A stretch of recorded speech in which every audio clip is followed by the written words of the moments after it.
Hey guys, so good of you to spend a bit of time with us this morning. I thought it'd be good to just explore family for you guys a little bit this morning. First things first, so obviously Luke and Courtney.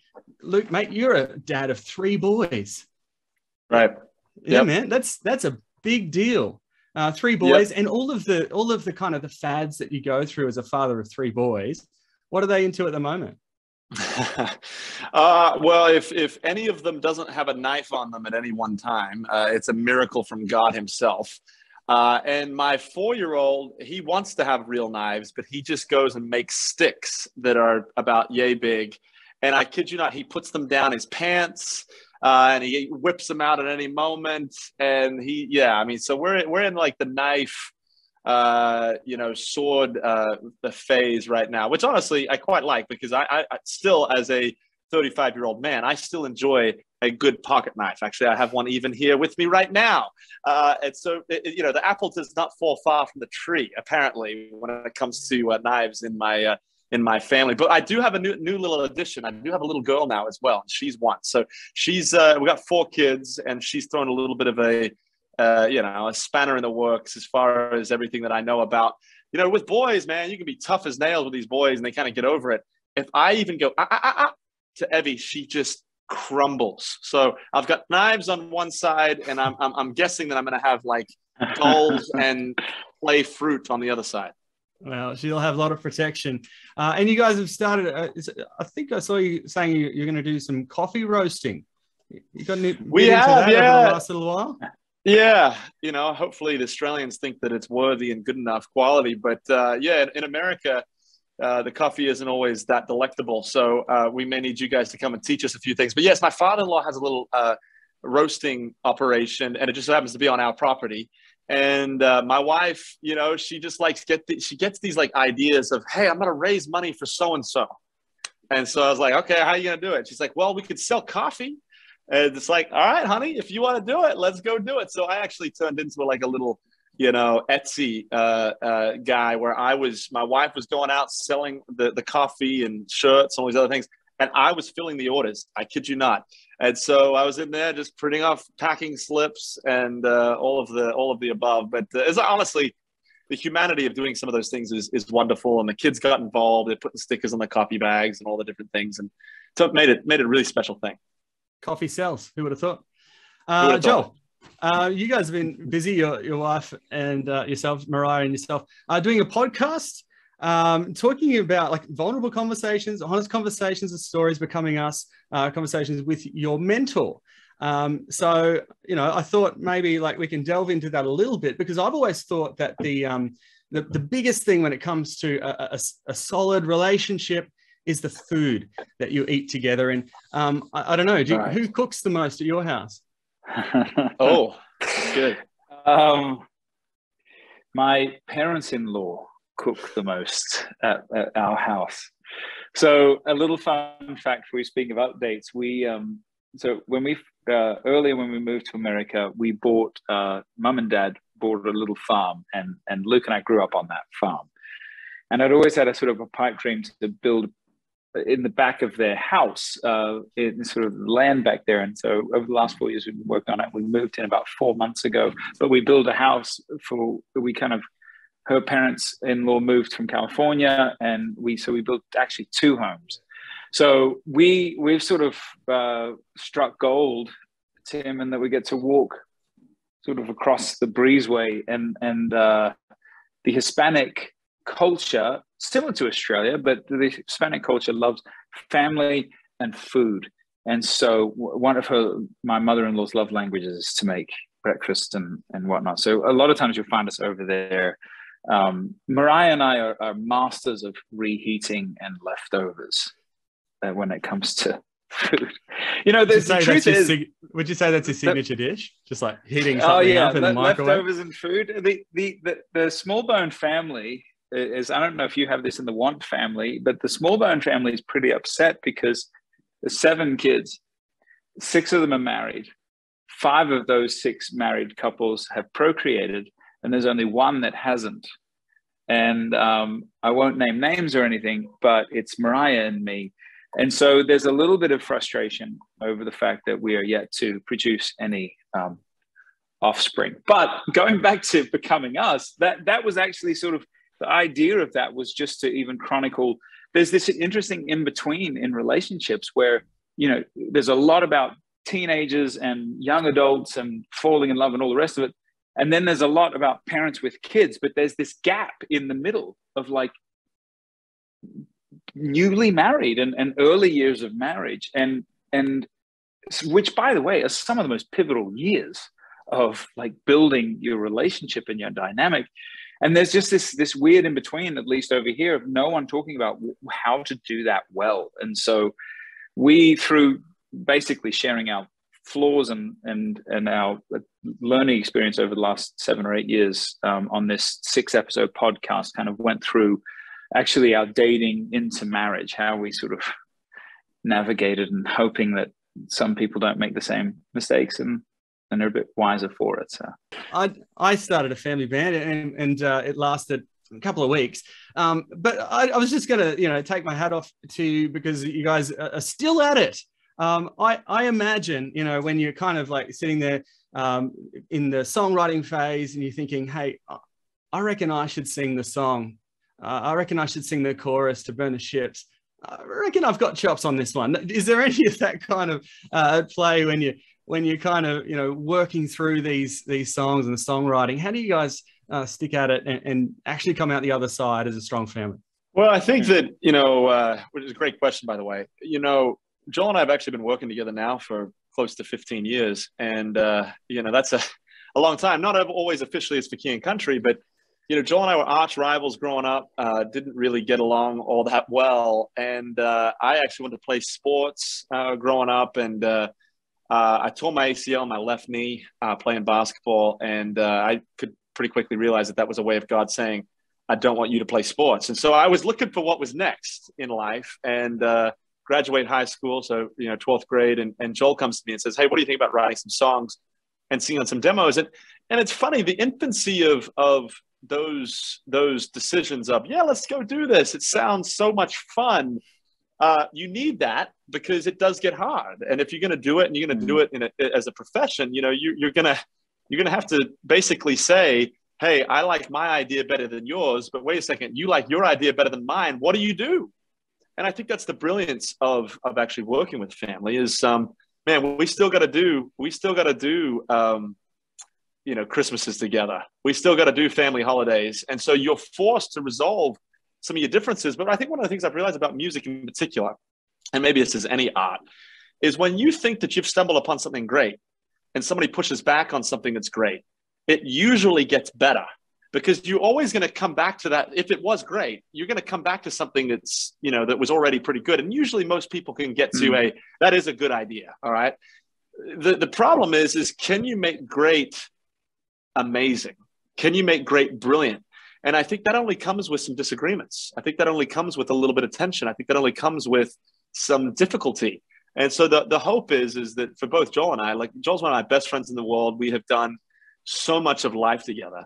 And if he comes to me and says, Luke, I've thought about this. I really don't like your idea. And I'm not just saying that because I want to win or I want to be better than you. There's a great chance that he's actually right.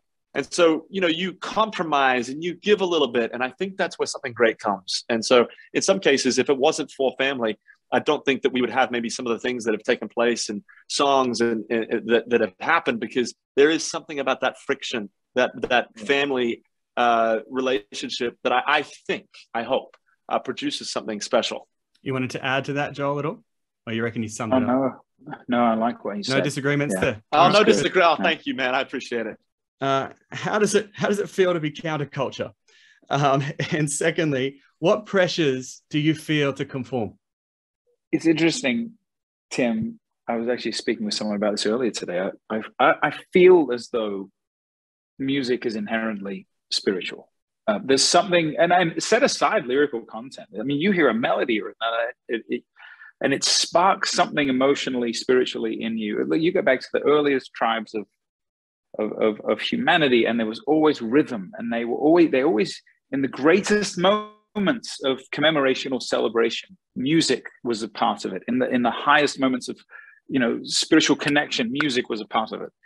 And I actually think it's a great robbery that somehow in the modern context, it's actually, particularly the religious arts, which throughout the last fill in the blank have always been the forerunner of the arts. I think it's a great robbery that the religious arts in many ways has a backseat, because so much art and even genres were derived from church and cathedrals, and pushing that wider to new faces and people naturally who think or act or vote or live differently from us, because there's some synergy in that. There is some synergy in that. That's it. Yeah. And I like that's a great place to leave it. Yeah. Did you want to add to that at all, Luke? Oh, well, I mean, look, I don't think it's as much of a pressure to conform. I do think there's a pressure to make sure your art is good.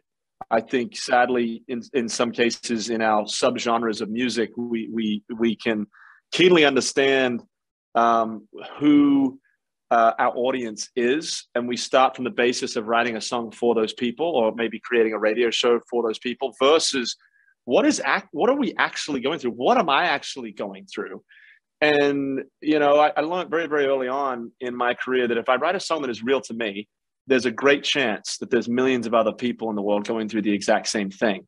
But you got to write songs that are genuine, that are real to your heart, or else you're letting your ideals control the impact of your creativity. And so my biggest struggle is honestly just making sure that as Christians that we're excellent.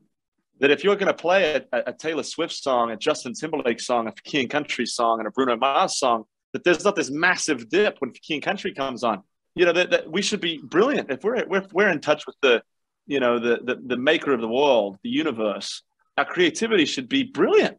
And what I've realized is a really great song is a song that can communicate to the convinced and the unconvinced. But if we're only ever communicating to the convinced, there's a great chance that our art is actually soft. It's not good.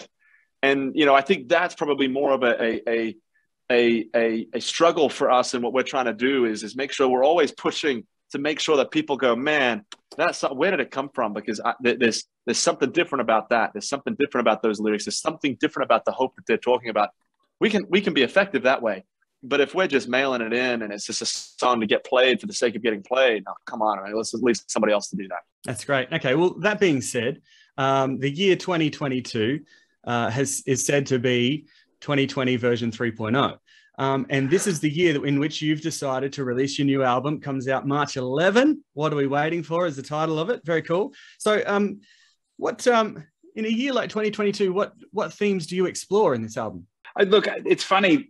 I hadn't heard it put that way, Tim, that 2022 sort of a redo of 2020, but I'll take it. It actually, now that you put it that way, it does sort of feel like that. We have a really exciting year of touring planned, which we did in 2020, knock on wood, and had to sort of postpone. And so we feel like we're coming in, I think it feels on a lot of levels that the arts and even, I think we both feel like there's a real opportunity going forward in that for the first time in our lifetime, there's a what we'll call a universal suffering where, other events that Australia's faced, or September 11 in America, whatever else, they've always been isolated to a certain people, a certain time, a certain place.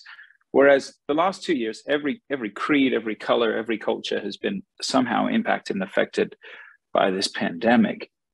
And with that common suffering, I think there's an opportunity to find a new level of relating to one another, where we don't just tolerate each other, but we're actually able to show compassion and empathy and look at one another and go, remember when? Like, where were you when this happened? How did you face it?